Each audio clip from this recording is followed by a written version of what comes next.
আসসালামু আলাইকুম রহমতুল্লাহি ওবরকাতুহ।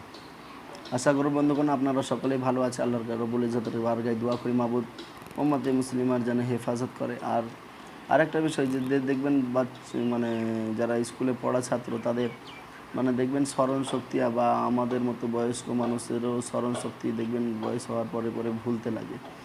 আজ এই ভুলার কারণ একটাই যে আমরা সুন্নতকে ত্যাগ করে দিচ্ছি। যদি আপনি এই রোগ থেকে মুক্তি পেতে চান তবে আপনি অবশ্যই 5 ওয়াক্তে আপনি দেখবেন নিম দাতুন মিসওয়াক করা শুরু করে দেন। আর কোমরের নিচনের কাপড়কে আপনি কোনোদিনও মুখে মানে পানি দিয়ে মুখ ধুয়ে আসার পরে দেখবেন কেউ কেউ মানুষ অনেক ভাই কোমরের নিচনের কাপড়গুলোকে মুখে দিয়ে মুছতে লাগে। এই জিনিস থেকে আপনি বাঁচবেন। আর প্রত্যেকবার 5 ওয়াক্তে মিসওয়াকের অভ্যেস করেন, ইনশাআল্লাহ তাআলা দেখবেন আপনার স্মরণশক্তি বৃদ্ধি পাবে। আসসালামু আলাইকুম রহমতুল্লাহি ওয়া বারাকাতুহু। আর আমার চ্যানেলটাকে সাবস্ক্রাইব করবেন ও লাইক করবেন আর কমেন্ট করবেন।